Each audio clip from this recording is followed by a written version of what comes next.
Masuk. Iya, masuk. Iya, udah.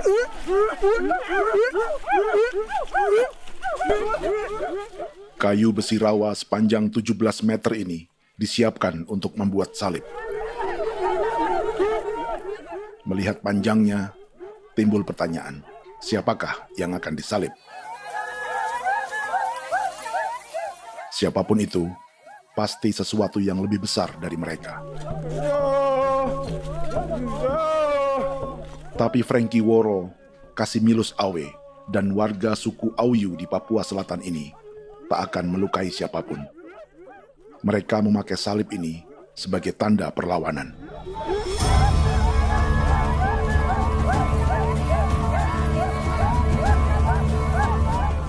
Yang mereka lawan memang lebih besar, yaitu pemerintah Republik Indonesia. Pemerintah sedang mengincar 2,5 juta hektar hutan orang Papua untuk proyek tanaman industri pangan dan energi.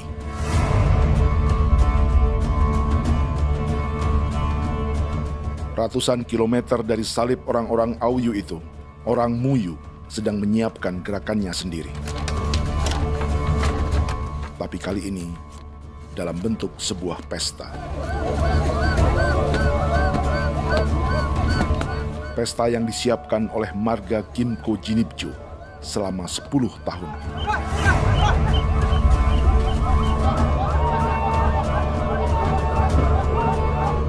Sosok di marga ini adalah Willem Kimco, orang asli Papua yang tak punya kartu identitas kewarganegaraan manapun.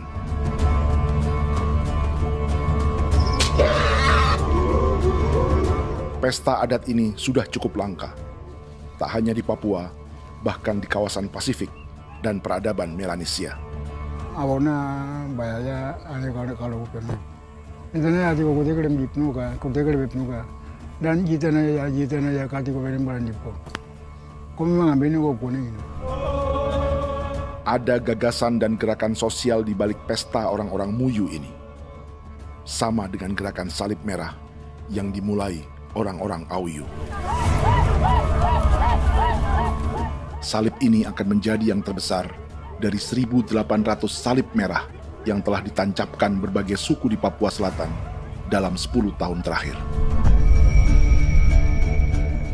Ribuan salib merah yang dipadukan dengan palang adat adalah tanda larangan yang menyatukan unsur-unsur adat dan agama. Kami percaya bahwa kalau memang kami sudah tidak mampu untuk menyelesaikan persoalan ini, dalam hal ini perusahaan tidak bisa masuk, berarti kami minta bantuan kepada nenek moyang dan Tuhan.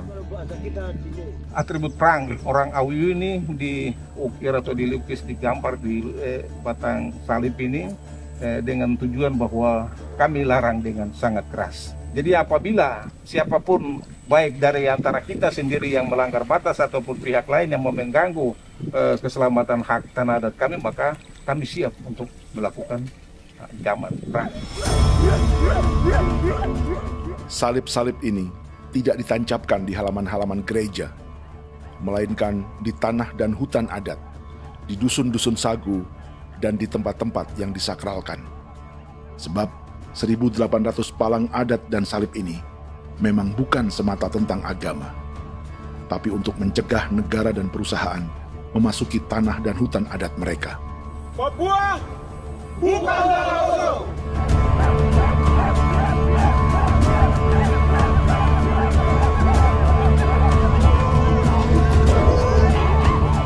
Di zaman TikTok ini, kami ingin menceritakan semua ini lewat film yang pendek.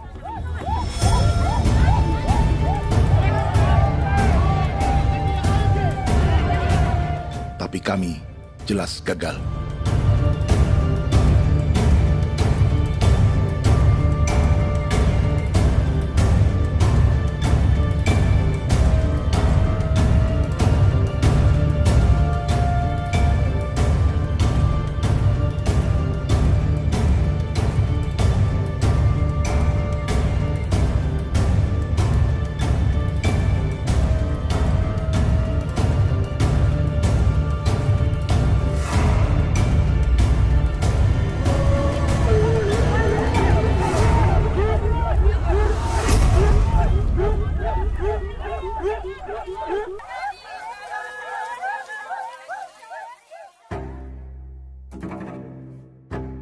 Di planet ini, ada 5 pemilik hutan hujan tropis terluas yang tersisa.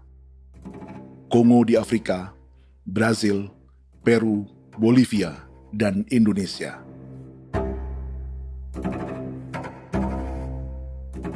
Di Indonesia, satu-satunya pulau yang hutannya masih terjaga adalah Papua, pulau terbesar kedua di dunia setelah Greenland.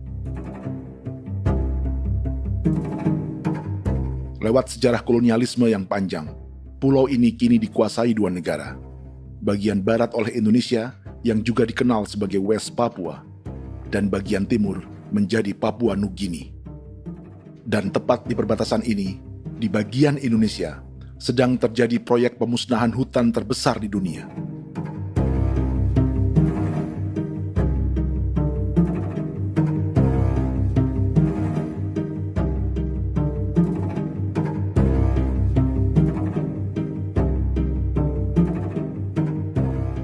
Pemerintah Indonesia sedang membuka lebih dari 2,5 juta hektar hutan untuk sawit, tebu, padi, dan peternakan. Ini disebut proyek strategis nasional untuk lumbung pangan dan energi yang jadi ambisi 3 presiden. Bagian terbesar direncanakan untuk mencetak sawah seluas 1,3 juta hektar. Lalu bagian lain akan ditanami tebu seluas 560.000 hektar untuk gula dan bioetanol. Setiap liter bensin di Indonesia akan dicampur bioetanol 10% atau E10. Ada 10 perusahaan di proyek ini, dan semuanya dimiliki oleh 1 keluarga saja. Berikutnya, ada areal sawit seluas 400.000 hektar untuk biodiesel. Targetnya mencampur 50% solar dengan minyak sawit atau B50. Dan terakhir, pemerintah akan membuka peternakan seluas 380.000 hektar. Jadi, apa yang salah dengan proyek pangan dan energi ini? 5 orang Papua dalam film ini akan menjawabnya.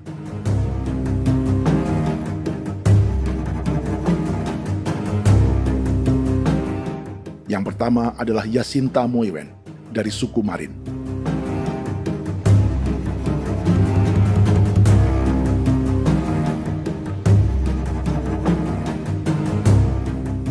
Yasinta dan warga di distrik Ilwayap di Merauke sudah menjadi korban. Hutan dan rawa sebagai sumber pangan dan ekonominya telah dihancurkan. Jalan sepanjang 135 km sedang dibuat, dan di kiri kanannya akan dicetak 1 juta hektar sawah.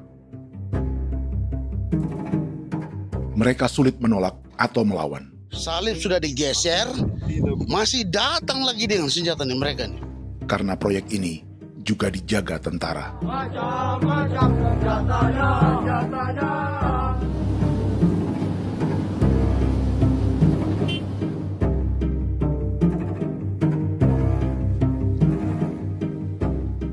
Yang kedua adalah Natalis Buer di distrik Tanah Miring, Merauke. Petani milenial ini merasa ditelantarkan. Sebab setelah hutannya diubah menjadi sawah, sebagian sawah-sawah ini tak tergarap. Orang asli Papua seperti Natalis tak punya modal untuk benih, pupuk, perawatan, hingga ongkos panen.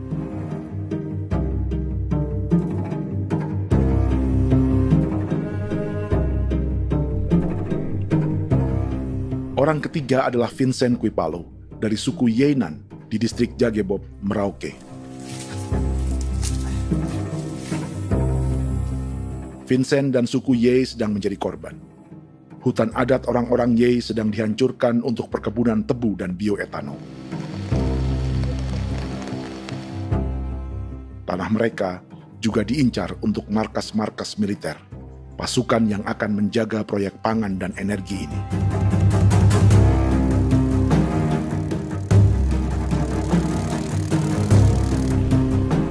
Yang keempat adalah Frankie Woro dari suku Auyu di distrik Fofi, Kabupaten Bovendigul. Hutan dan tanah mereka terancam perluasan perkebunan sawit untuk campuran biodiesel atau B50. Orang-orang dari suku Auyu ini adalah calon korban. Merekalah salah satu pelopor gerakan Palang Adat dan Salib Merah. Meski kadang berseberangan dengan gereja yang mereka anggap lebih mendukung pemerintah dan perusahaan. Mereka bahkan sedang merencanakan gerakan yang lebih besar, dengan salib yang lebih besar. Tanah milik Somu Sobisiba itu bahwa tanah ini diciptakan oleh Tuhan dan memberikan warisan kepada kami. Kami ini hanya hak jaga.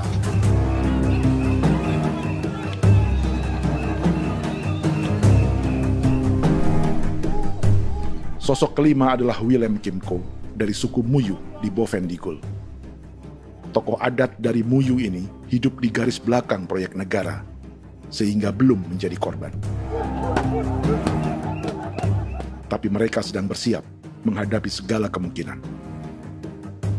Tinggal di belantara dan perbatasan membuat sebagian mereka tak punya status kewarganegaraan.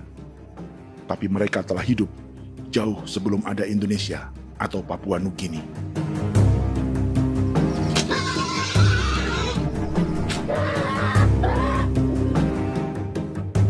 Kelimanya mewakili jutaan orang asli Papua yang sedang terancam eksistensinya.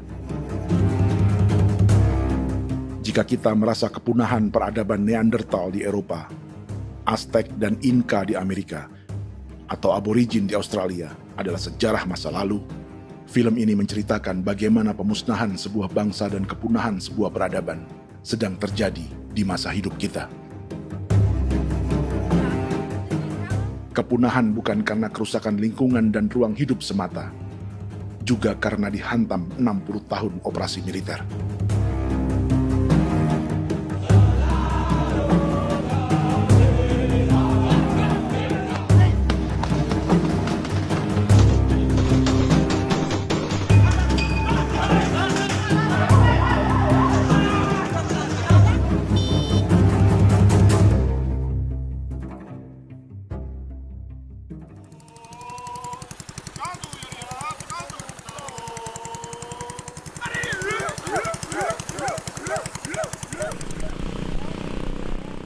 Frankie Woro dan orang-orang Auyu sedang berburu. Tapi lokasi perburuan mereka mulai dikuasai perusahaan perkebunan sawit.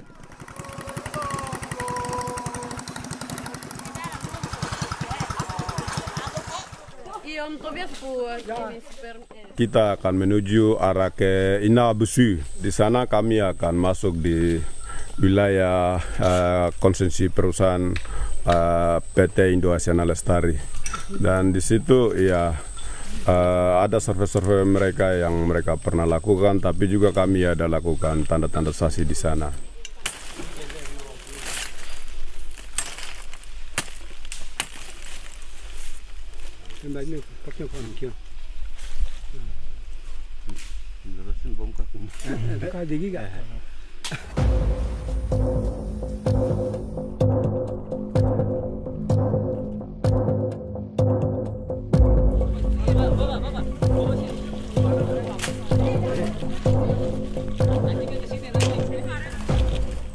Dapat dengan yang induknya, tapi karena induknya dia lari dan terlambat kerja, akhirnya yang bisa kita dapat dia punya anak ini saja. Ini kalau pakai bahan kayak hasil.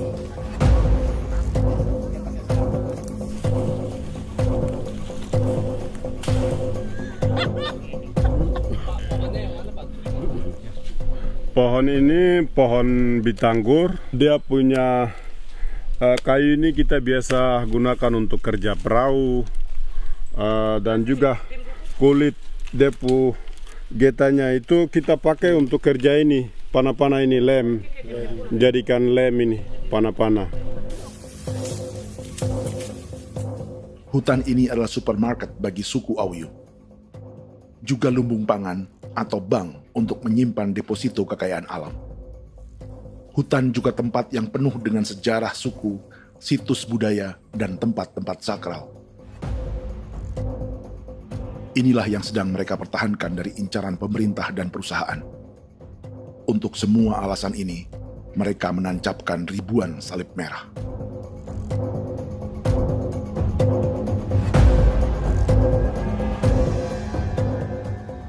Tapi dari kampung, warga suku Auyu memberi kabar pada Frankie tentang intimidasi oleh aparat negara agar mereka melepas tanah ke perusahaan sawit dan berhenti memasang palang adat dan salib merah.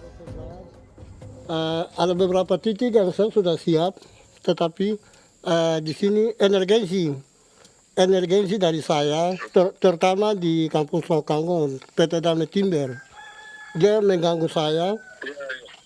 saya dengan menggunakan kekerasan maupun pihak hukum.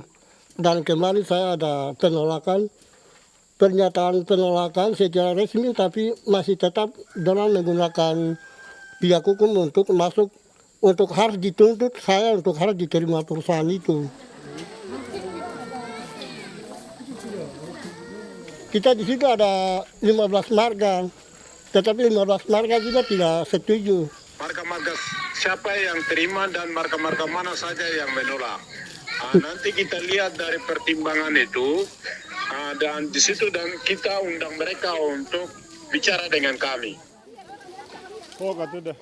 Sebagai sosok yang aktif dalam gerakan, warga Auyu terus memberi informasi lapangan kepada Frankie yang tak selalu berada di kampungnya.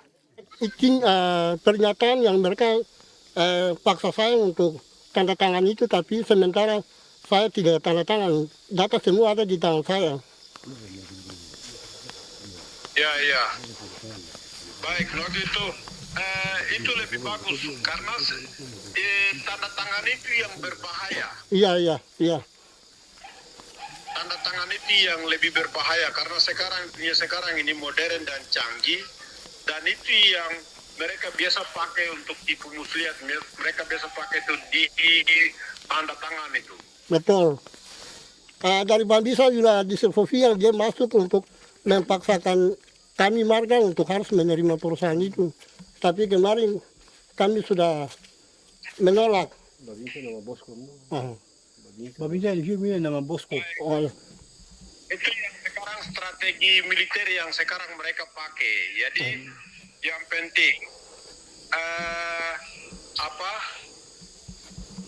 masyarakat itu yang benar-benar mau menolak siap dukung ketua marga siapa yang nanti tampil. Ini adalah peta konsesi sawit untuk biodiesel dalam proyek strategis nasional. Dan di distrik Fofi inilah, orang-orang Auyu hidup dari sungai dan hutan. Tapi Frankie di Bovendigul masih lebih beruntung. Setidaknya dibandingkan Yasinta Moyen di Merauke yang sudah kehilangan hutan dan rawanya.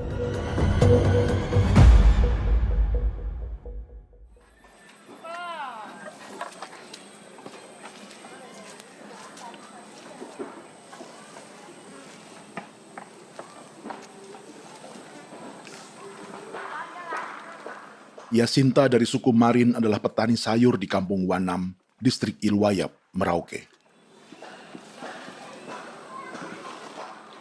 Memanfaatkan lahan yang ada, ia berkebun dan menjual hasilnya ke pasar kampung. Ini ekonomi warga di Wanam untuk menghasilkan uang, lalu memberi barang kebutuhan yang tak bisa mereka produksi sendiri. Tapi kehidupan sebenarnya ditopang oleh ekosistem hutan dan rawa. Inilah sumber pangan utama dan peradaban mereka.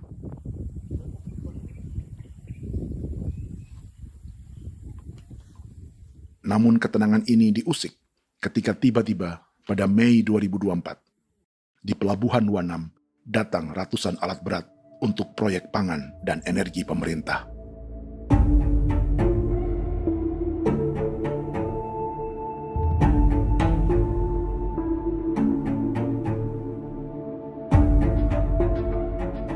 Kami masyarakat setempat kami tidak tahu.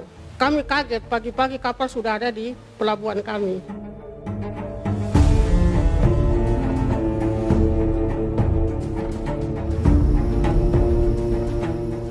Yasinta Moywen atau Enrika Gebze dan warga lainnya tak pernah diajak bicara atau dimintai pendapat. Seakan-akan Papua adalah tanah kosong. Kita suka kaget yang dong bawa turun alat berat dong bawa turun, kita kaget masyarakat. Dorang subongkar itu kayu-kayu.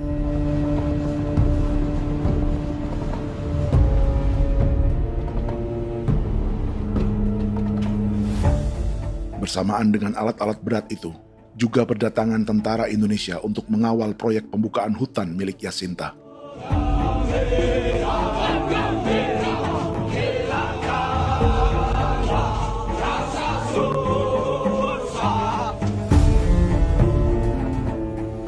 Ribu alat berat didatangkan dari Cina ke Papua oleh perusahaan bernama John Lin Group sebagai kontraktor pemerintah. Ini disebut sebagai pesanan eskavator terbesar di dunia dengan nilai 4 triliun rupiah. Misinya membuka hutan dan rawa milik orang Marin, salah satunya untuk membangun jalan sepanjang 135 km. Sementara di kiri kanannya akan dicetak sawah yang ditargetkan seluas 1,3 juta hektar. Jalan berupa garis lurus ini bukan rute tradisional ekonomi masyarakat. Jalan ini akan menghubungkan kawasan perkebunan sawit dan tebu di sebelah timur, juga untuk mobilisasi pasukan militer. John Lin Group adalah perusahaan yang dimiliki Andi Samsudin Arsyad atau yang dikenal dengan Haji Isam. Sebagian orang mengenalnya sebagai pengusaha yang hobi balapan mobil.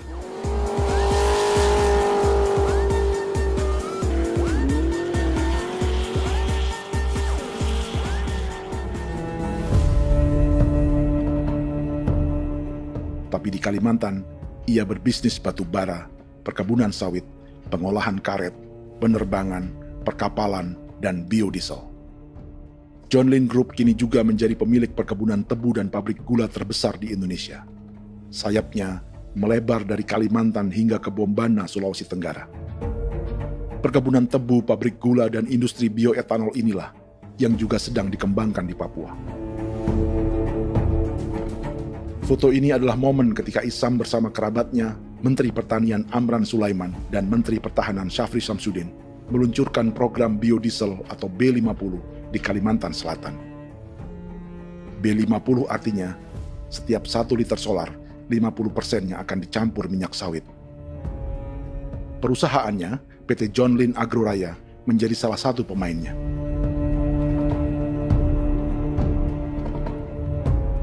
Sepanjang tahun 2025, saham PT John Lin Agroraya pernah naik hingga 700%.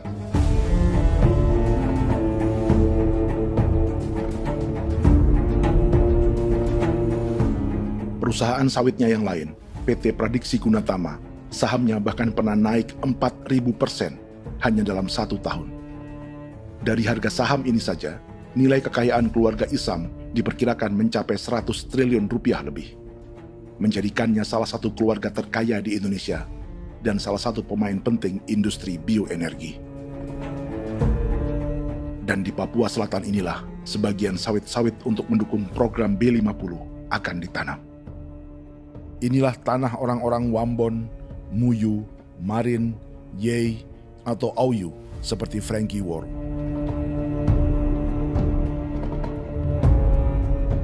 Haji Isam pernah menjadi tim kampanye nasional Presiden Joko Widodo dalam pemilu 2019 saat melawan Prabowo.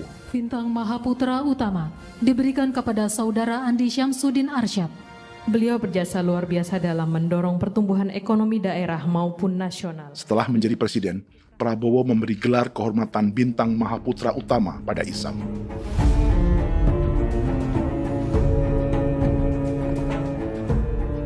Sejumlah menteri Prabowo, juga kerabat dan orang-orang yang pernah bekerja di perusahaan Isam.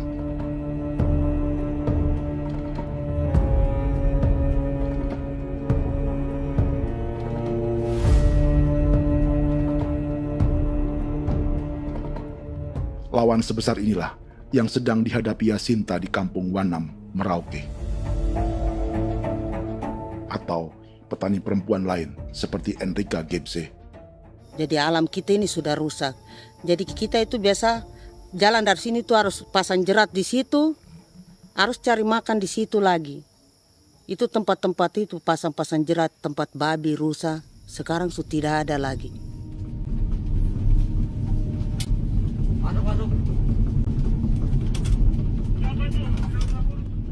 Rekaman ini memberi gambaran bagaimana Kasuari kehilangan rumah di bekas hutan dan rawa yang telah dibabat.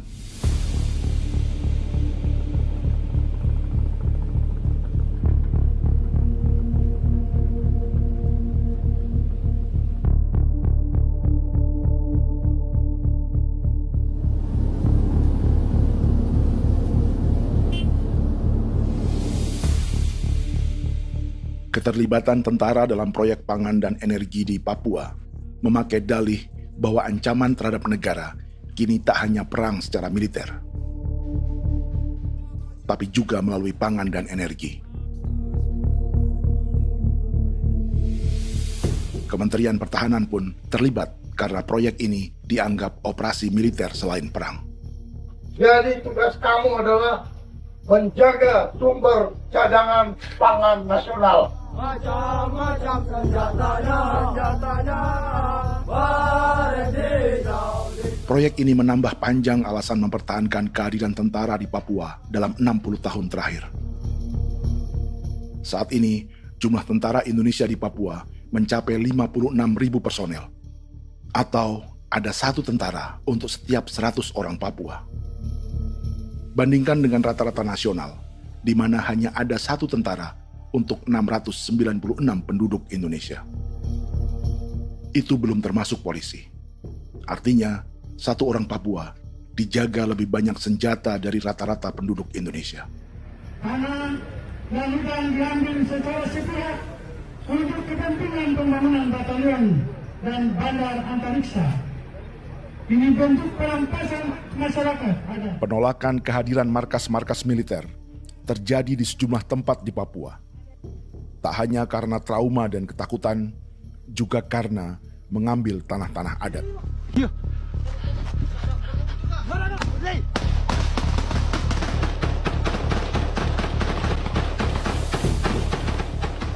Salah satu alasan mengapa militer terus ditambah di Papua, karena masih ada perlawanan dari Organisasi Papua Merdeka atau OPM selama 50 tahun terakhir.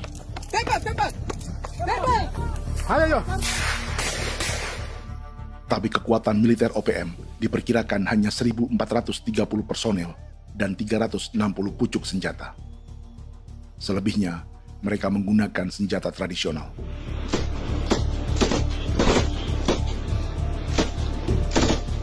Dengan demikian, kekuatan tentara dan polisi di Papua 58 kali lebih besar dari gerilyawan Organisasi Papua Merdeka.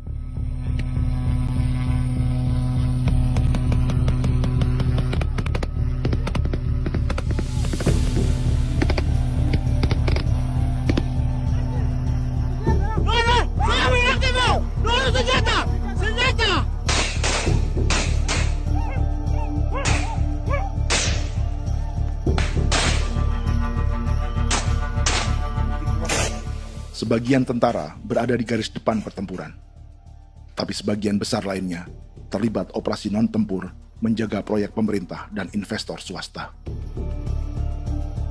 Seperti Batalion Infanteri Teritorial Pembangunan di distrik Jagebob, Merauke ini. Lokasinya bersebelahan dengan konsesi lahan tebu untuk gula dan bioetanol milik PT Murni Nusantara Mandiri. Baik perusahaan maupun markas militer, keduanya mengambil hutan milik suku Ye dari marga Kuipalo. Tapi dorong datang, tanam ini saja di sini, tanam papan nama ini.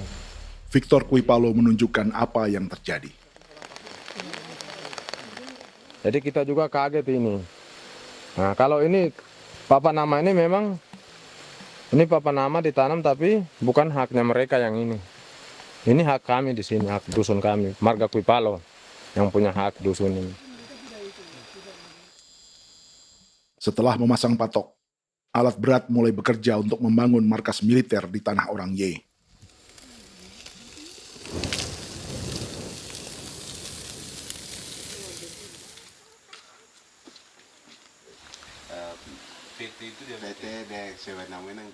Kehadiran markas militer mengkhawatirkan warga yang pernah mengalami trauma. Takut kenapa? Kalau macam yang awal macam sekarang bu kampung hidup ini kan aman. Terus kenapa harus didirikan korem di sini? Bukankah dengan adanya Korem semakin aman ada tentara di sini? Kalau untuk kampung kayaknya tidak bisa aman kalau ada tentara, paling masyarakat dipukul itu ini. Kalau kampung hidup begini malah saya sejahtera dan saya punya masyarakat. Apa pernah ada pengalaman buruk sebelumnya dengan tentara di daerah sini? Ada yang cerita waktu pos-pos di sini tuh di 13, 12 itu zaman katanya Patimura. Memang kasihan. Malah kita punya orang ini yang dianiaya betul, dipukul. Disuruh kerja bakti tidak mau atau lama mencari, namanya kita pangkur sagu itu butuh waktu 1 minggu. Kalau lama begitu ya paling diseret apa pukul itu. Operasi militer Indonesia di Papua dimulai tahun 1962 lewat Operasi Trikora. Tapi perlawanan bersenjata pertama di Papua baru dilakukan tahun 1965 di Manokwari.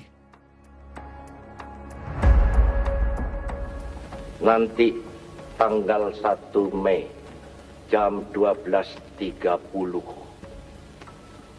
pemerintahan di Irian Barat mutlak akan jatuh di tangan.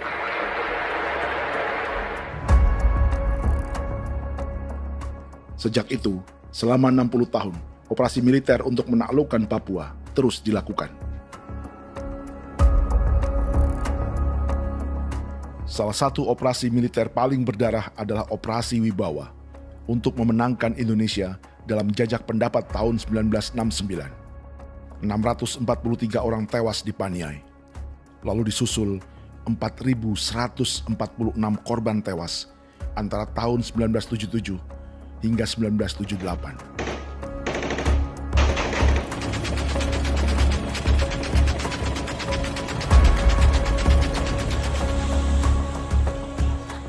Operasi militer ini menimbulkan gelombang pengungsian hingga kini.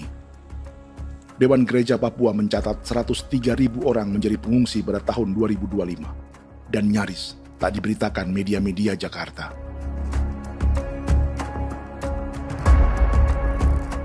Jumlah pengungsi terbesar tercatat di Nduga yang mencapai 20.000 jiwa. Banyak di antaranya yang sedang hamil, seperti Jubiana, salah satu pengungsi Nduga. Jadi ini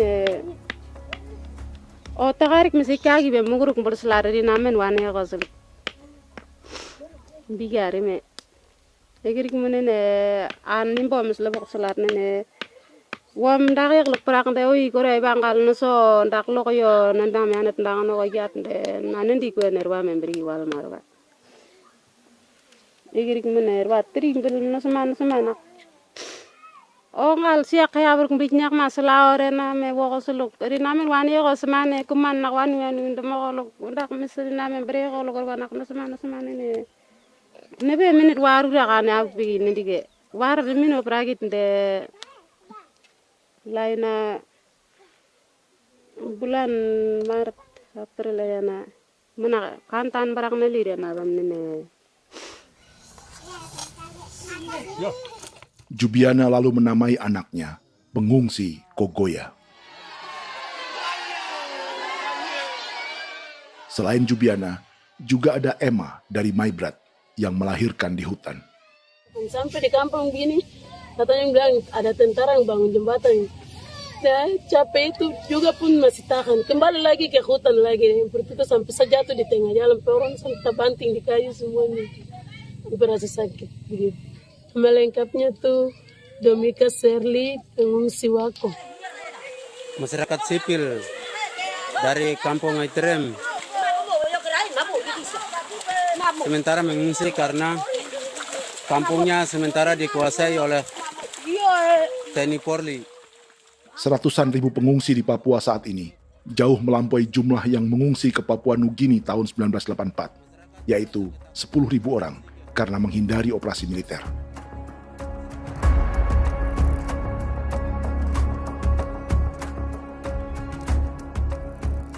Bersamaan dengan operasi militer, eksploitasi sumber daya alam Papua juga dilakukan sejak masuknya tambang emas dan tembaga Freeport pada tahun 1967.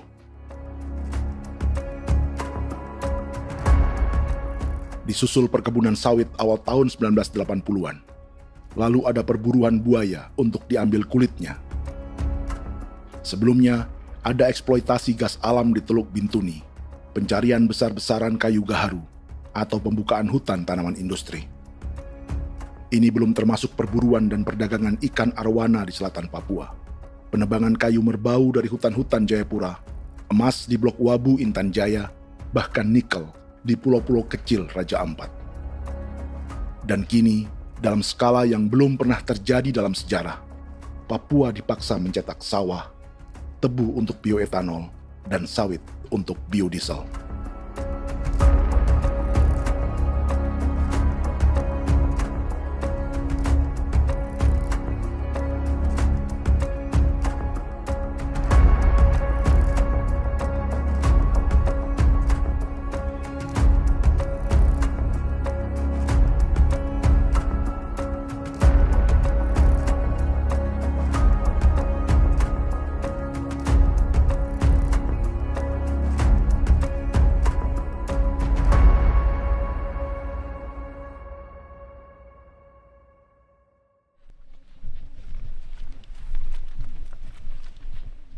Inilah yang sedang menimpa keluarga Vincent dan Victor Kuipalo di Merauke. Hutan mereka diambil untuk markas militer dan industri perkebunan, PT Murni Nusantara Mandiri.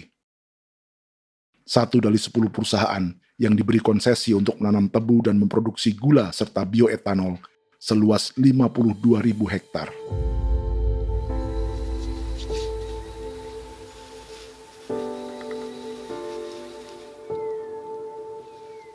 Perusahaan ini dianggap mengambil hutan dan tanah orang-orang Ye, terutama marga Kuipalo, yang memiliki hak adat terhadap 2.300 hektar hutan.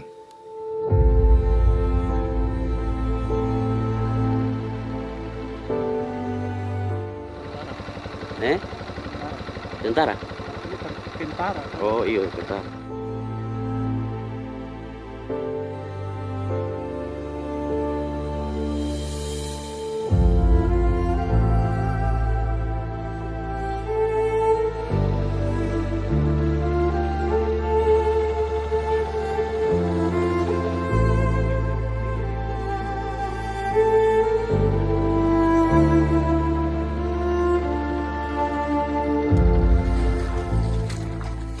Keluarga Kuipalo sedang melihat apakah perusahaan semakin mengancam tanah mereka. Dan kekhawatiran itu terbukti. Iya, makanya tadi saya bilang ini dari sini saja dekat, ini sudah masuk di dalam ujung lapang ini. Ini hutan, yang ini hutan yang orang ada bongkar sekarang ini. Ini sudah punya alat sudah dekat ini. Dekat sekali ini. Ini di sini. Nacau, kelapa itu yang jalan lama, jalan setapak ini. Dari udara, terlihat alat-alat berat semakin mendekati tanah orang-orang Ye, marga Kuipalo.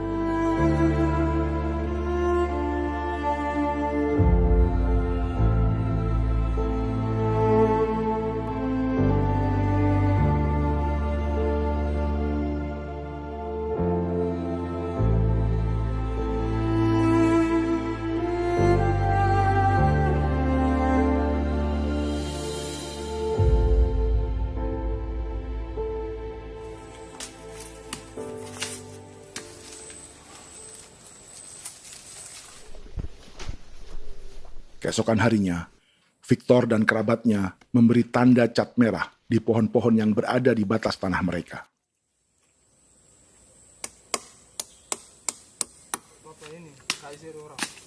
Tapi tanda peringatan adat ini tak diindahkan perusahaan.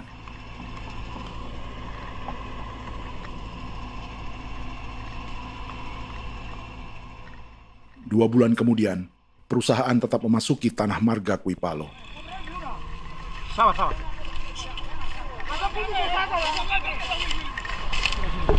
manusia, kau lihat. Tapi tidak sudah sakit hati sekali saya kata adik. Ini sama baik ini kalau tidak berubah lagi adik. Kami juga punya tangan, hanya beda rambut. Mister itu juga. Wah, buka. Tidak.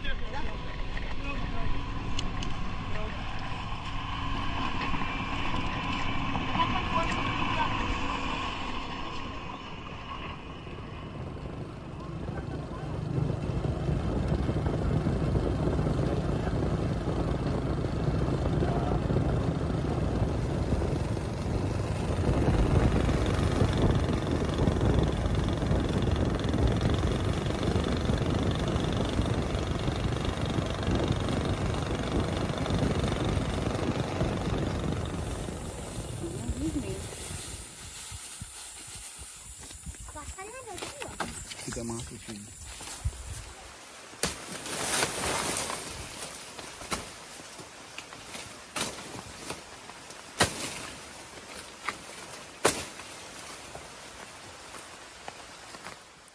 Jadi ya untuk itu seperti saya katakan tadi, apakah lebih baik kita tidak usah ada kan atau bagaimana, kita pisahkan,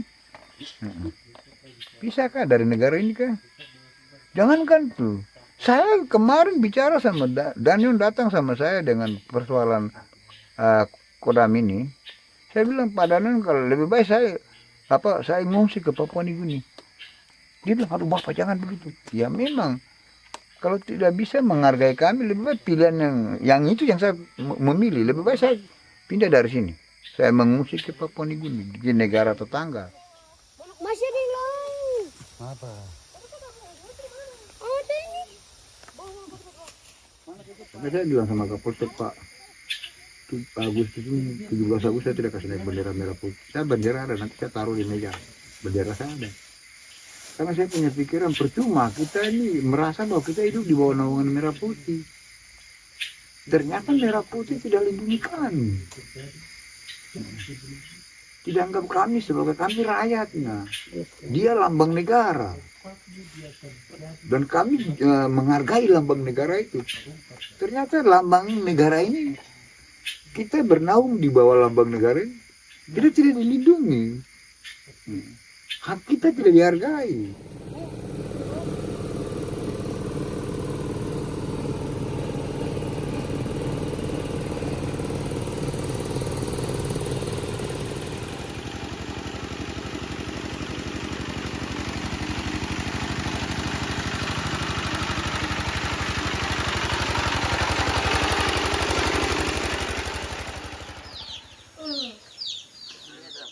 Marga Kuipalo dari suku Ye terus mendapat teror dan intimidasi agar melepas tanah mereka yang hanya dihargai Rp300.000 per hektar.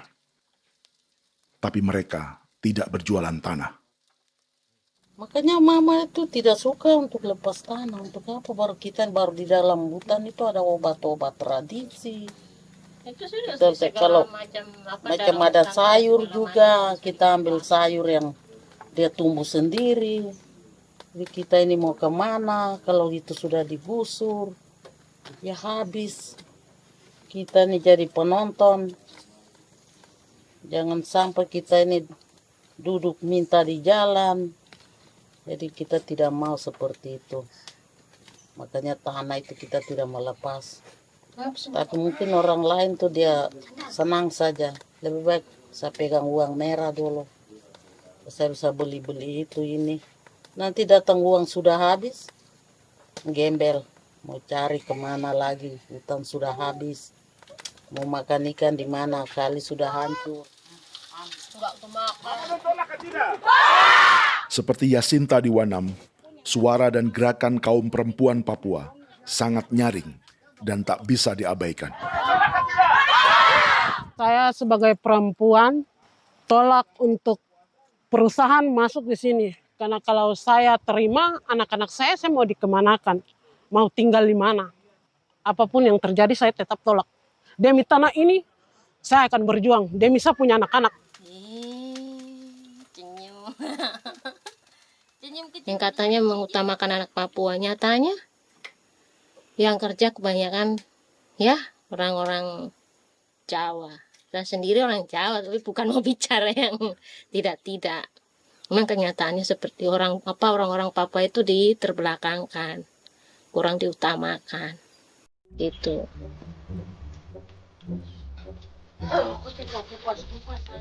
Proyek food estate seperti mencetak sawah, bukannya tak diikuti warga Papua.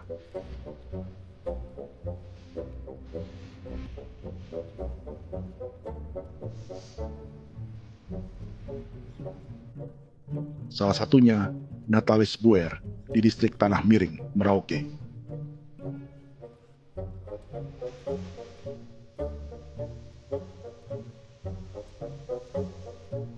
Setelah menghabisi hutan, pemerintah Indonesia mencetak sawah untuk tanaman padi karena beras mulai menjadi makanan pokok menggantikan sagu. Sebagian besar penggarapnya adalah warga transmigran yang datang sejak era 1980-an. Bahkan petani transmigran sudah ada sejak Belanda membuka proyek padi kumbe di distrik Kurik. Lokasi yang sering jadi langganan pejabat Indonesia memamerkan sawah di Papua. Tapi Natalis juga ingin belajar menanam padi atau bersawah. Namun ia kesulitan karena dibutuhkan modal untuk benih, pupuk, hingga pemeliharaan dan panen. Lalu sawah-sawah ini pun mulai dikuasai pendatang.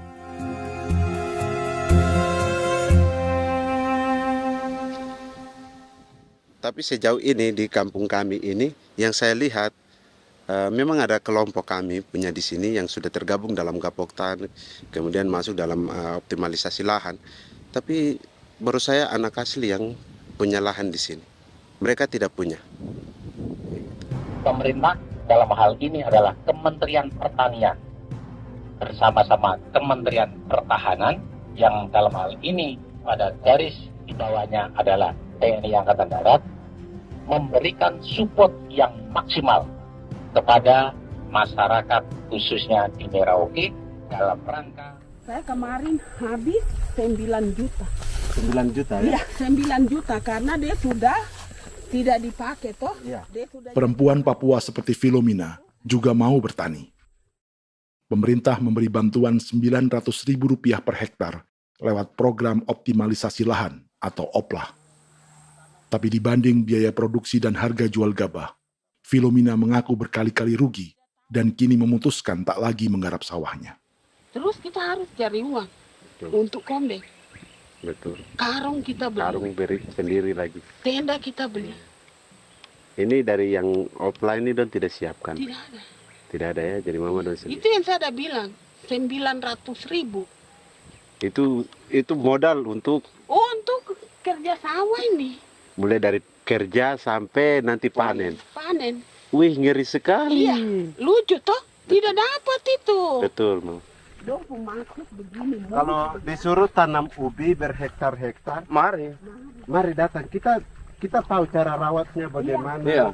Tanamnya bagaimana, tanam model bagaimana supaya hasilnya model begitu. Kita tahu. Kalau yang ini kan kita baru belajar. Sebagian hutan milik warga Senayu di Merauke sudah dibuka untuk sawah dan kebun tebu oleh PT Global Papua Abadi. Proyek pertanian ini dikerjakan oleh Kodim Merauke.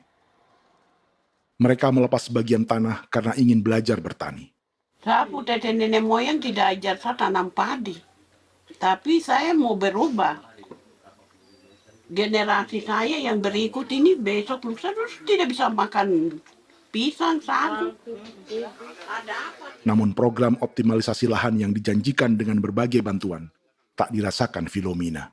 Obat rumput beli, obat padi beli, jonder kita bayar, bahkan bibit masih kurang, cari bibit lagi beli. Jadi saya memang kalau program pemerintah saya sama sekali saya tidak suka. Baku tipu saya.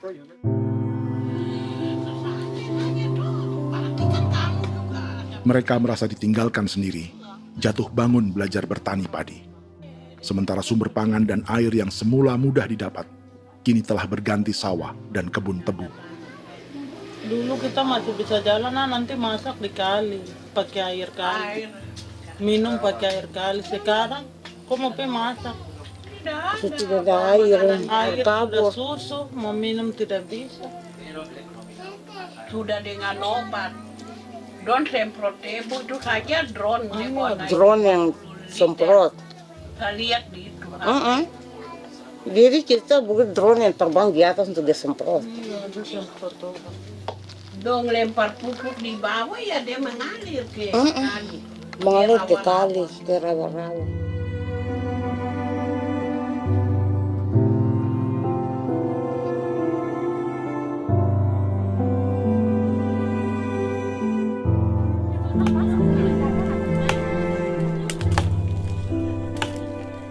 Seperti pertanian sawah bagi orang Bali atau Toraja, Bagi orang Auyu dan suku-suku lainnya di Papua Selatan, sagu juga bukan semata tentang pangan.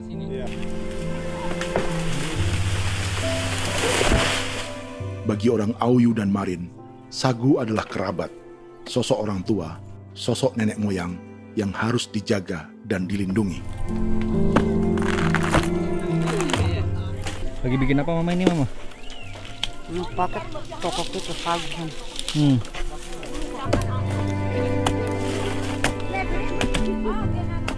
Kami diingatkan oleh leluhur, sagu itu tidak boleh digusur dan tidak boleh diganggu dengan cara apapun, dan di dalam rangka kepentingan apapun tidak boleh. Kamu harus bela, bahkan sampai nyawa pun harus menjadi taruhan demi membela keselamatan penggerakkan sagu di atas tanah ini.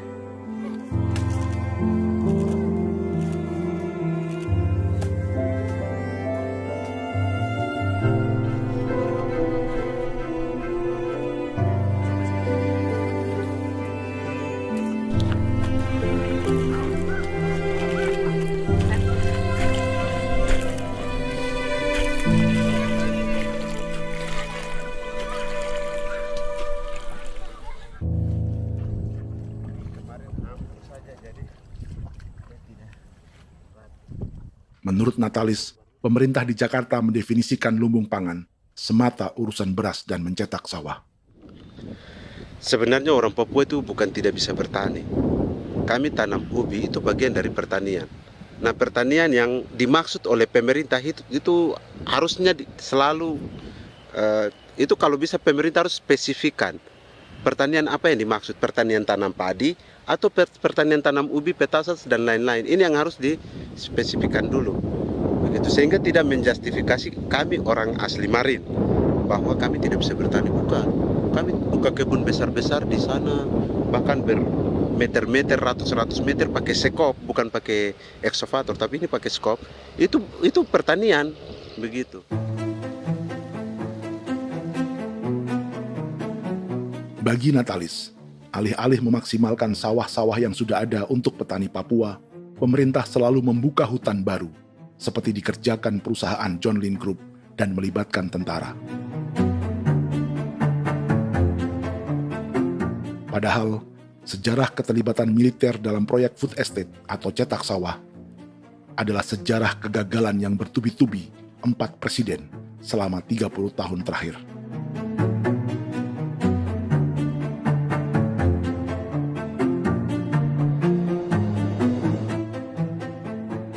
Papua bukan yang pertama menjadi proyek lumbung pangan yang melibatkan tentara. Kalimantan telah menjadi korban 30 tahun sebelumnya.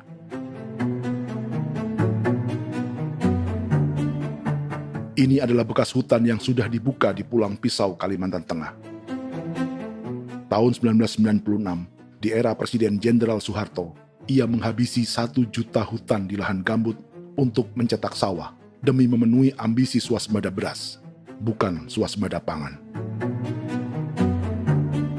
Hutan tropis Kalimantan dihabisi dalam skala yang belum pernah terjadi dalam sejarah. Di bawah rezim militeristik, tak ada yang berani melawan keinginan Soeharto, termasuk orang Dayak seperti Kuneng. Nggak bisa dihalangi itu. Nggak boleh dihalangi. Ya kalau ada kata-kata aja menghalangi, sudah kita diseret ke kepolisian dulu. Atau bisa langsung di PKI-kan. Iya, di PKI-kan gitulah. Jadi kita tuh nggak berani apa-apa dulu tuh. Ya. Apa maunya aja. Misal bilangnya A. Setahun setelah pengundulan hutan skala besar itu, tahun 1997, untuk pertama kalinya Kalimantan mengalami kebakaran lahan dan kabut asap terbesar dalam sejarah.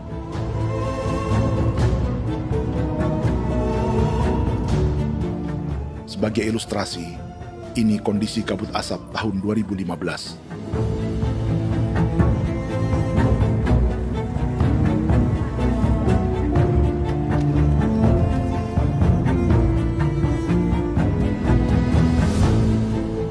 Proyek 1 juta hektar sawah Jenderal Soeharto itu gagal. Bendungan dan saluran irigasi mangkrak hingga kini.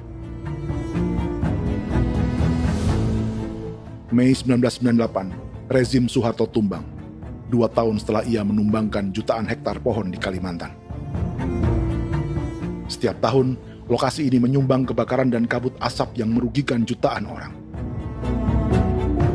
Sawah yang berhasil di Kalimantan justru bukan sawah yang dibangun Jenderal Soeharto, melainkan yang dirintis para transmigran sejak era 1980-an. Sawah-sawah inilah yang ikut digarap oleh militer di era Presiden Joko Widodo. Dan hasil dari proyek food estate Presiden Jokowi itu sama sekali jong nih, nggak ada harapan lagi sudah seperti ini. Tapi Jokowi terus memperluas area food estate hingga 16.000 hektar. Presiden Jokowi juga menyerahkan urusan lumbung pangan ini kepada Prabowo yang saat itu menjadi Menteri Pertahanan. Salah satunya di Kabupaten Gunung Mas, Kalimantan Tengah, untuk membuka perkebunan singkong seluas 31.000 hektar. Food estate singkong Jenderal Prabowo ini dimulai dengan membuka 600 hektar hutan di Tawai Baru. Proyek singkong untuk bioetanol ini pun dijaga tentara. Dan seperti Jenderal Soeharto, proyek Jenderal Prabowo ini pun gagal.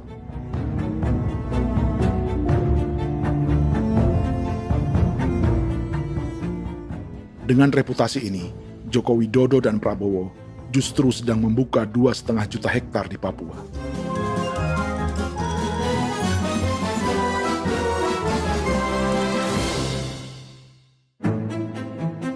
Setelah Jenderal Soeharto, Presiden Jenderal Susilo Bambang Yudhoyono juga mencoba membuka food estate di Papua sejak tahun 2010. Namanya Merauke Integrated Food and Energy Estate atau MIFE. Proyek ini juga gagal. Lalu di lokasi yang sama, Jokowi berusaha meneruskan dengan proyek mencetak sawah 1,2 juta hektar yang juga gagal.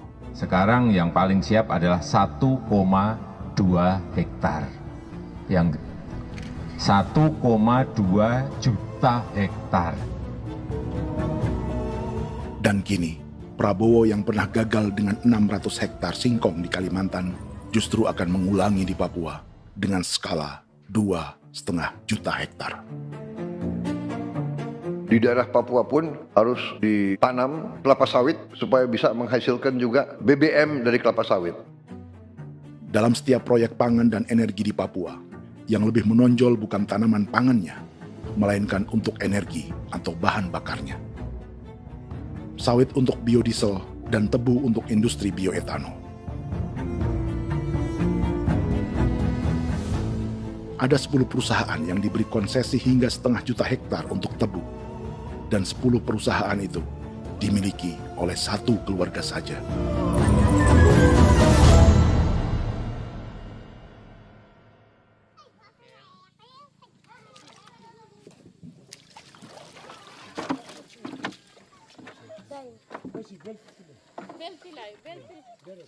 Para perempuan Auyu di Bovendigul akan berangkat memancing.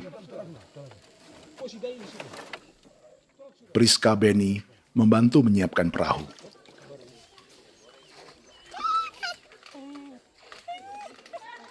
Mereka akan mengumpulkan bahan pangan di hutan untuk persiapan acara penancapan salib merah berikutnya.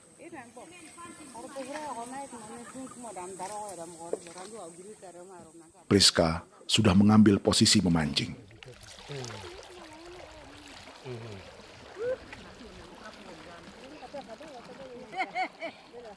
1.800 salib merah telah dipasang di wilayah adat berbagai suku di Papua Selatan untuk menghalau perusahaan sawit dan tebu.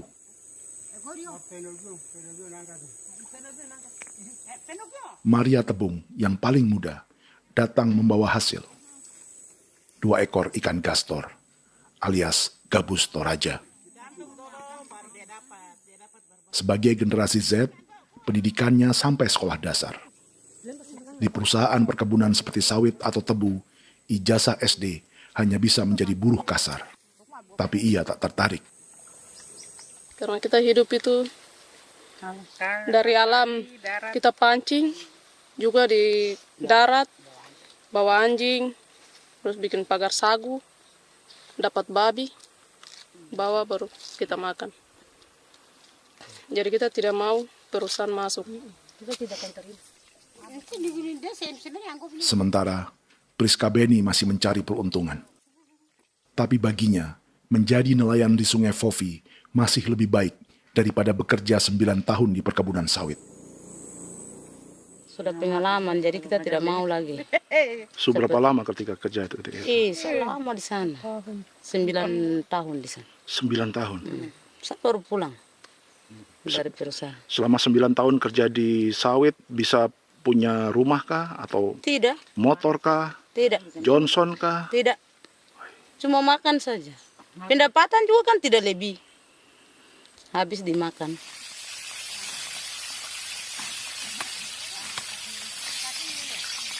Satu minggu libur berapa hari?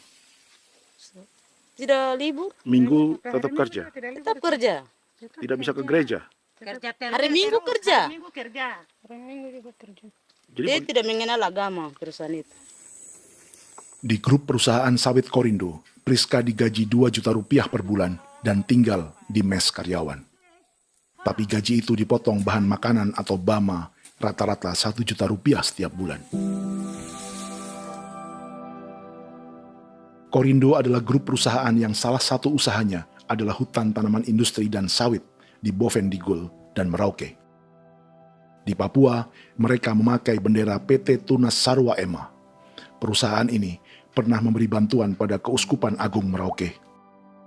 Keuskupan Merauke belakangan mengeluarkan pernyataan mendukung proyek strategis nasional di Papua. Umat Katolik yang memprotes sikap gereja tersebut ditangkap polisi. Jadi selama 9 tahun tidak bisa nabung? Tidak. Makan saja. Makan saja. Makan saja. Menabung bagaimana? Keperluan banyak. Tidak sampai. Habis di anak-anak uang sekolah. Uang 1 juta itu mana sampai. Mau nabung juga tidak cukup. Sudah pengalaman, jadi kalau di sini perusahaan mau masuk tidak.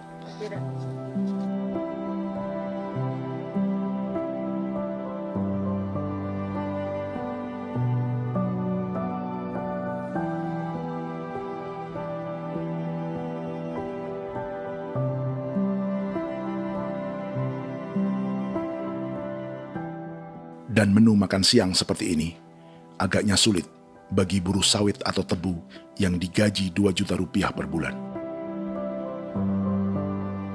Generasi Z seperti Maria Tebung atau generasi milenial seperti Priska Beni punya matematika ekonominya sendiri. Sawit untuk biodiesel atau tebu untuk bioetanol tak akan ada bedanya bagi mereka.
Perkebunan tebu 1,5 juta hektar di Merauke adalah ide 3 presiden untuk menggenjot penggunaan bioenergi sebagai campuran bahan bakar fosil. Selain swasembada pangan, swasembada energi di daerah Papua pun harus ditanam kelapa sawit supaya bisa menghasilkan juga BBM dari kelapa sawit. Juga tebu menghasilkan etanol. Singkong, kasava juga untuk menghasilkan etanol. Bioetanol adalah bahan bakar nabati atau tumbuhan yang dapat dicampur dengan bensin. Sama dengan program biodiesel yang mencampur solar dengan minyak sawit. Pertamina saat ini sudah menjual BBM bioetanol dengan campuran 5% yang dipasarkan dengan merek Pertamax Green 95. Tapi pemerintah ingin menaikkan kadarnya menjadi 10% atau E10. Maka ke depan kita akan mendorong untuk ada E10. Kemarin malam sudah kami rapat dengan Bapak Presiden. Bapak Presiden sudah menyetujui untuk direncanakan mandatori 10% etanol. Idenya untuk mengurangi ketergantungan pada bahan bakar fosil yang diimpor dan menimbulkan polusi.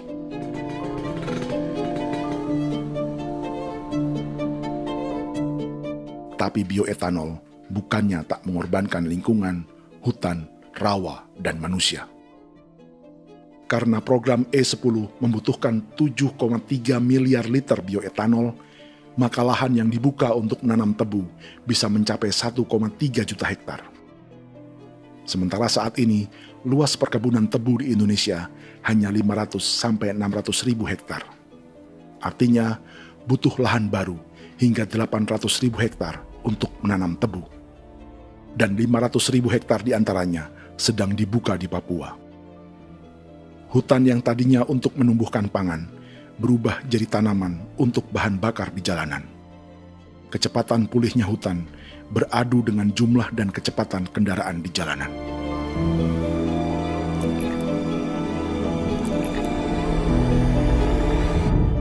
Dahaga terhadap energi tak pernah bisa dipuaskan. Setelah minyak sawit untuk biodiesel, dunia kini merambah singkong, jagung, dan tebu untuk bioetanol. Benua Amerika, Eropa, sebagian Afrika, hingga separuh Asia kini mulai memakai bioetanol sebagai campuran bahan bakar.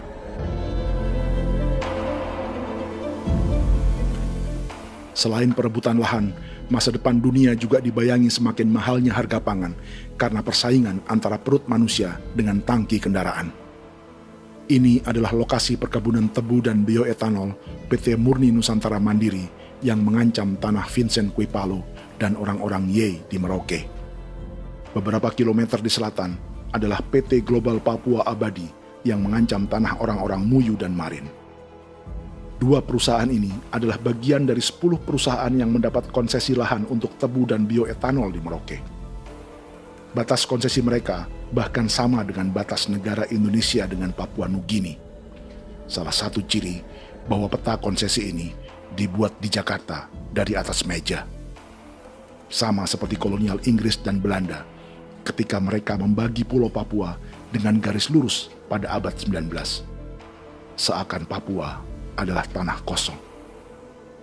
Bedanya, meski peta konsesi ini mengatur batas 10 perusahaan, tapi perusahaan-perusahaan ini sebenarnya dimiliki oleh satu keluarga saja. Ini nama 9 dari 10 perusahaan tebu dan bioetanol di Merauke, Papua.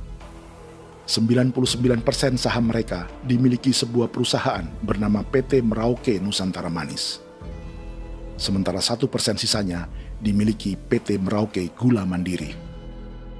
Tapi saham kedua perusahaan ini dimiliki PT Merauke Sugar Group. Dan perusahaan ini, 90% sahamnya dimiliki pengusaha bernama Angelia Bonaventure Sudirman, serta perusahaan bernama Zico Trust dan Resource Harvest. Lalu 10% lainnya dikuasai PT Papua Energi Abadi, yang pemiliknya adalah Dudi Christian dan Angel Madeline. Sekarang, mari kita lihat siapa mereka. Angelia Sudirman adalah keponakan dari salah satu konglomerat sawit Indonesia, Martias Fangiono. 9 perusahaan di Papua ini berada di bawah bendera Merauke Sugar Group. Dan Merauke Sugar Group hanya satu dari 7 grup perusahaan milik keluarga Fangiono.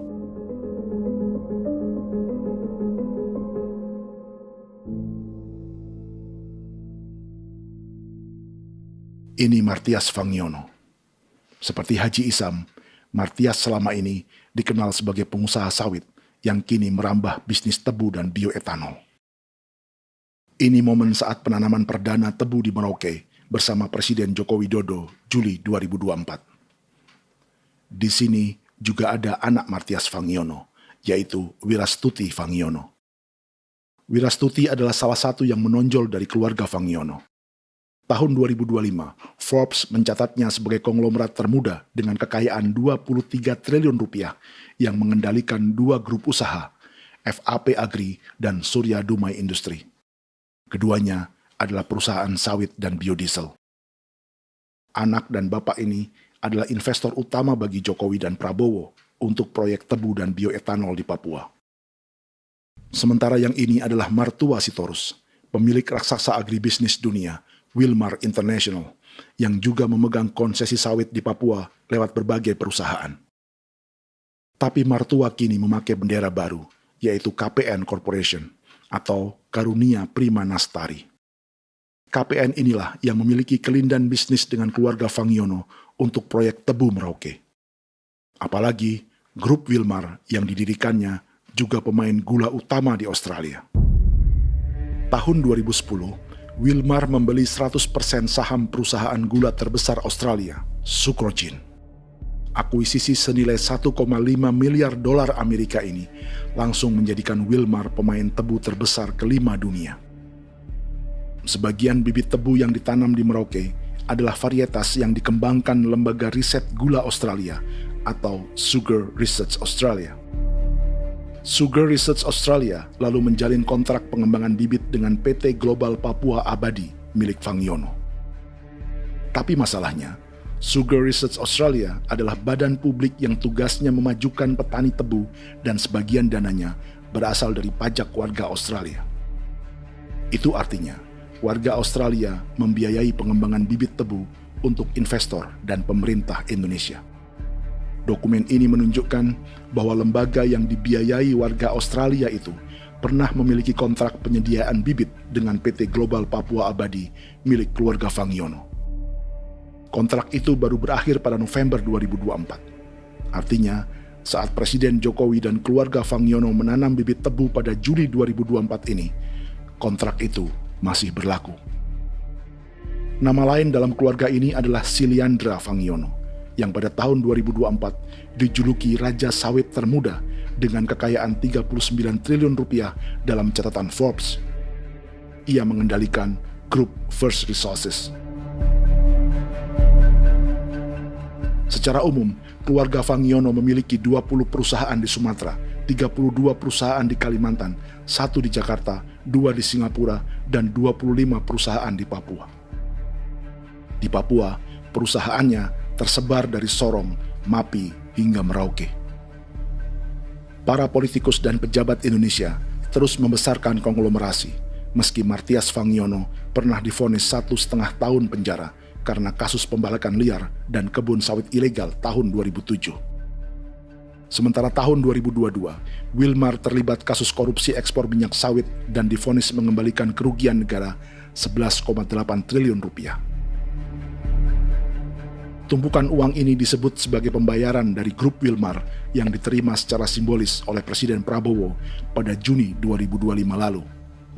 Tapi peran raksasa biodiesel dan bioetanol dunia ini belum akan surut di Indonesia.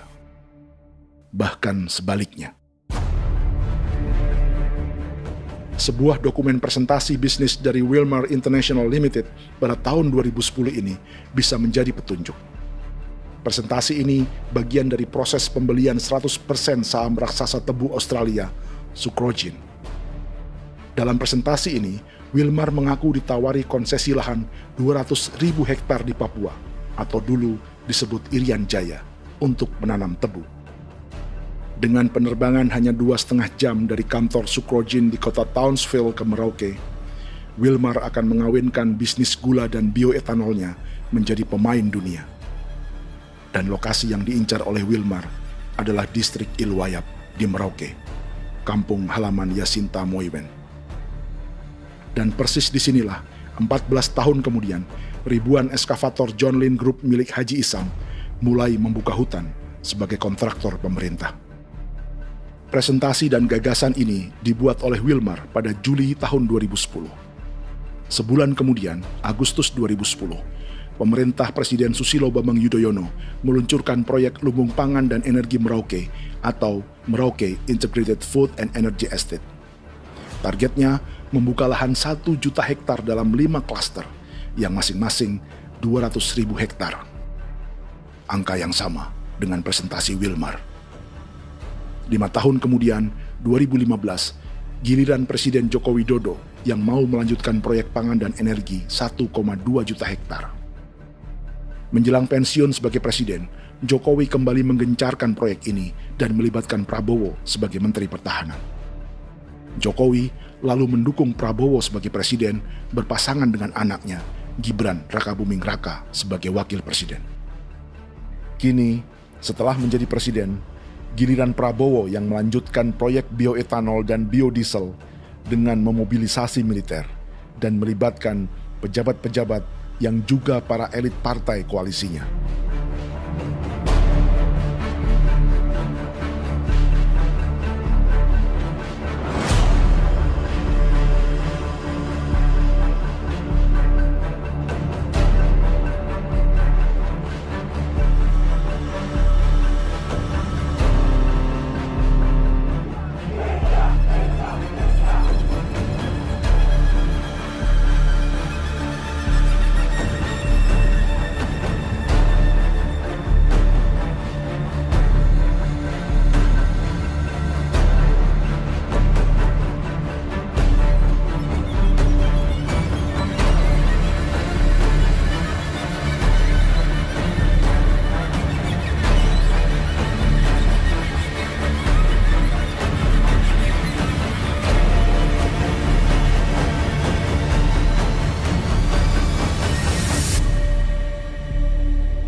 Tahun lalu, hutan-hutan di Pulau Jawa dalam waktu singkat berubah menjadi perkebunan tebu di bawah rezim kolonial Belanda.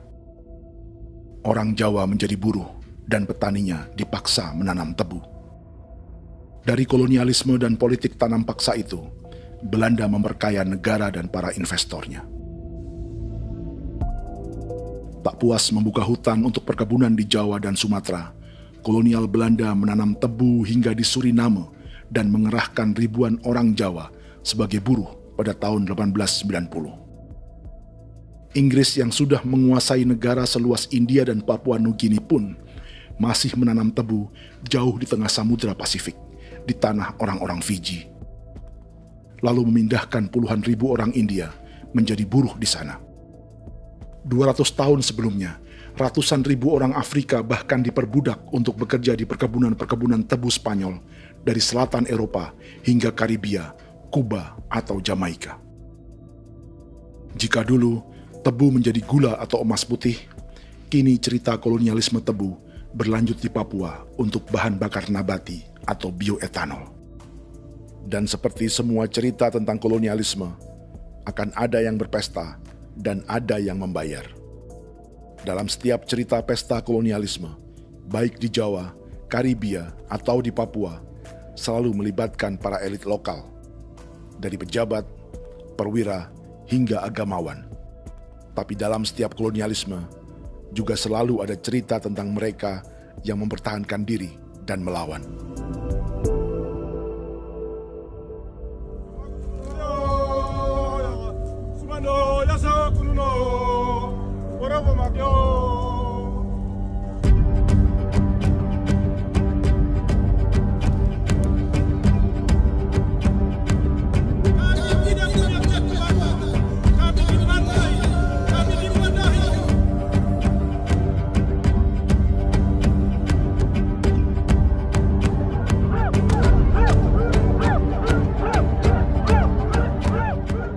Sejarah Gereja Katolik banyak pemimpin-pemimpin yang adalah tanda petik itu adalah Judas-Judas juga. Jadi itu sudah pasti karena itu adalah manusia. Nah, satu sisi sebagai manusia dalam perjalanan digoda, apalagi ada dalam posisi-posisi jabatan ya mungkin banyak tawaran-tawaran lain, lalu disitulah terjadi pergeseran keberpihakannya kepada misi gereja tadi itu untuk umat, untuk mereka yang tertindas. Orang kirim eksavator, orang kirim tentara, orang kirim polisi.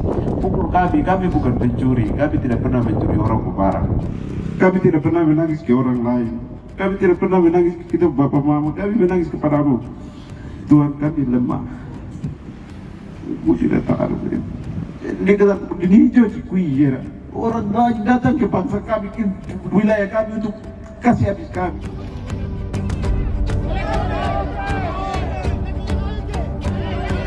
Ya Hakimam Dehi, Ya Hakimam Dehi, Bono Ya Hadikul Dehi, Bono Ya Hadikul Dehi. Kita buat sasi seperti begini untuk menolak perusahaan apapun yang masuk di tanah kami. Kalau kita kasih, kita bikin rusak sekarang, kita punya generasi berikutnya mau dapat kemana.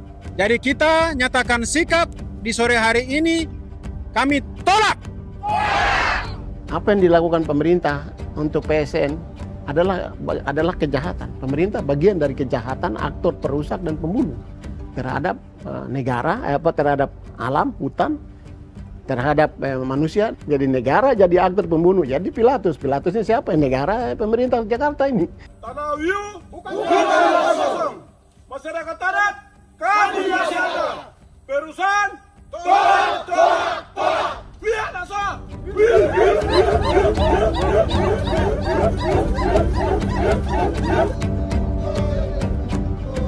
Jika tanah adat dan hutan adat hilang, kami mau hidup di mana? Maka di sini saya mau bilang, negara jangan tipu-tipu kami lagi.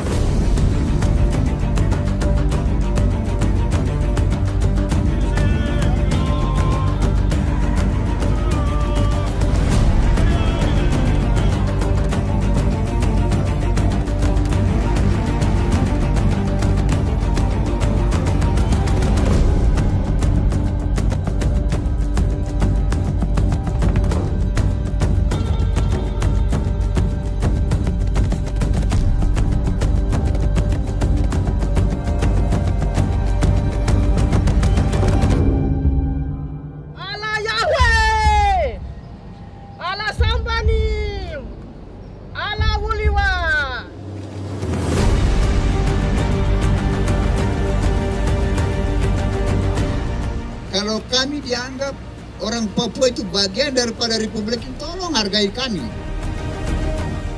Dengan adanya PSN, PT John Lindrup yang sudah menerobos tanah kami dan hutan kami, merusak alam kami.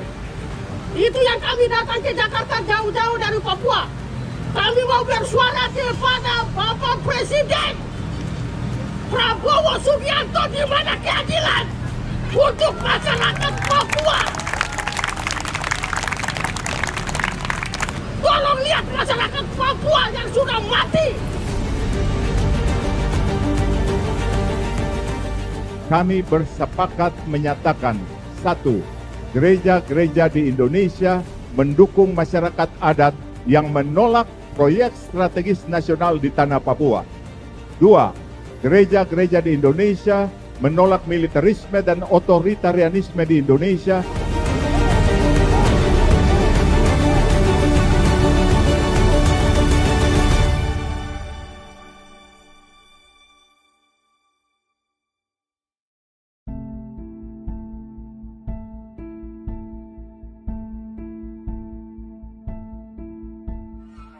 Kita sering merasa banyak hal buruk sudah jadi cerita sejarah. Dan kita sekarang hidup lebih baik, lebih beradab, atau mustahil melakukan kejahatan seperti di masa lalu. Kita tidak lagi menghukum mati orang dengan memenggal kepalanya. Kita menembaknya atau menyuntik racun agar tertidur dan mati. Tapi ada hal-hal yang tak berubah. Salah satu pembantaian yang kuat di ingatan kita adalah kejahatan Nazi atau genosida di Rwanda. Padahal pembantaian juga sedang terjadi di masa kita, seperti di Gaza, Palestina. Penghancuran sebuah peradaban seperti Indian di Amerika atau aborigin di Australia juga kita anggap masa lalu. Sekarang kita merasa lebih baik dan lebih toleran. Padahal proses penghancuran bahkan pemusnahan yang sama sedang terjadi terhadap bangsa Melanesia di Papua. Begitu juga dengan praktik kolonialisme. Kita merasa penjajahan seperti dilakukan Portugis, Inggris, atau Belanda sudah menjadi sejarah. Dan Indonesia tidak mungkin menjajah. Padahal itulah yang sedang terjadi dan dirasakan di Papua.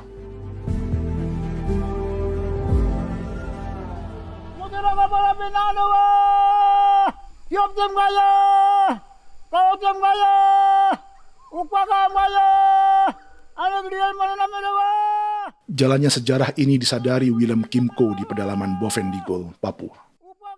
Hidup terpencil dan tak tersentuh urusan negara bukan berarti selalu aman.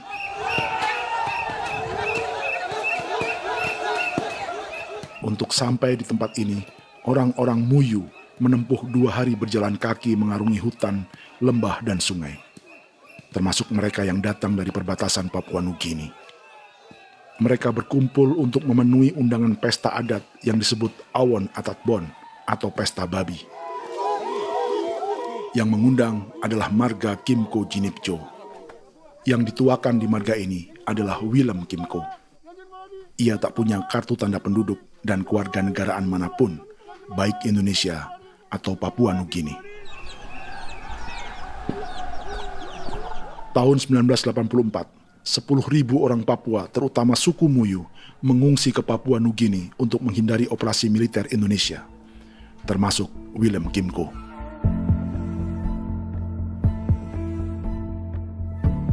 Apa yang membuat pesta adat ini istimewa? Apa bedanya dengan acara serupa yang dihadiri pejabat, tokoh agama, LSM, atau yang direkam oleh kru televisi dan konten kreator? 13, 14, 15, 18.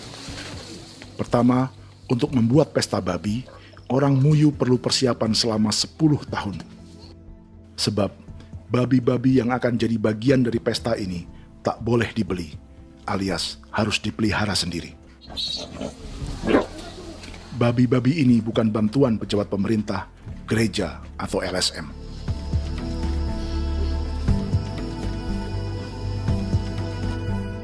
Yang kedua, babi-babi ini tidak dipelihara di kandang. Jadi punya nama babi ini kah? Harimau. Harimau? Harimau.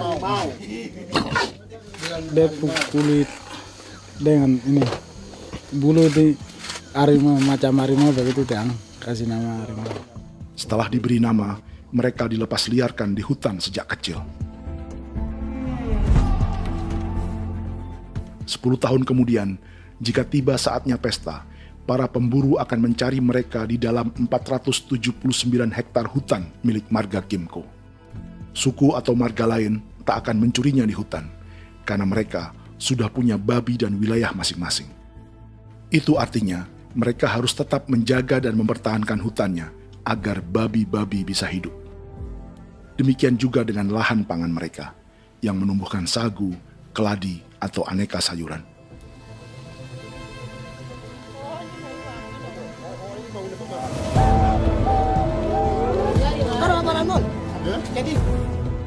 Yang ketiga, dalam Awon Atatbon atau pesta babi, binatang ini tidak dimakan secara gratis. Setiap marga atau klan dalam suku Muyu akan membayar jerih payah tuan rumah menjaga hutan dan memelihara babi.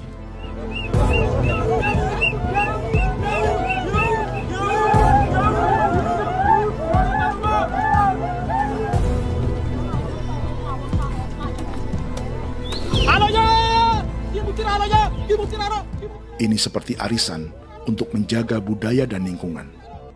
Bagian dari budaya dan ekonomi timbal balik yang ditandai dengan siklus memberi dan menerima.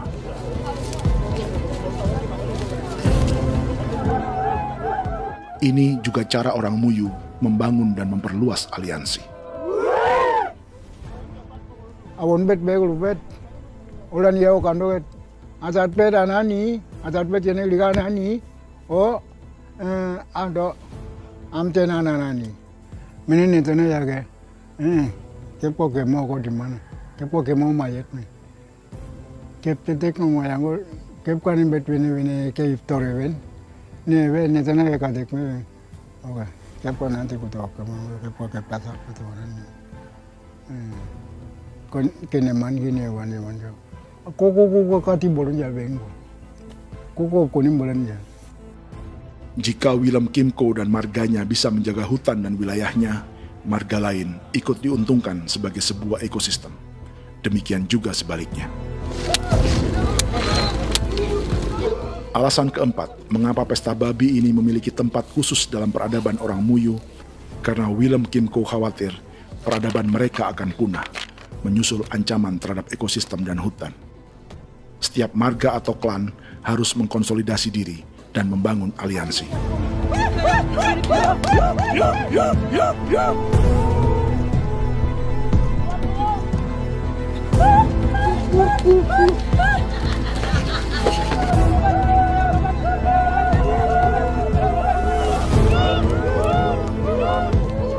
Kekhawatiran Willem dan orang-orang Muyu tak berlebihan. Ruang hidup mereka bersinggungan dengan proyek bioetanol dan biodiesel pemerintah Indonesia. Mereka juga tahu apa yang telah dan sedang menimpa suku lain seperti Auyu di Bovendigul atau Yainan dan Marin Anim di Merauke.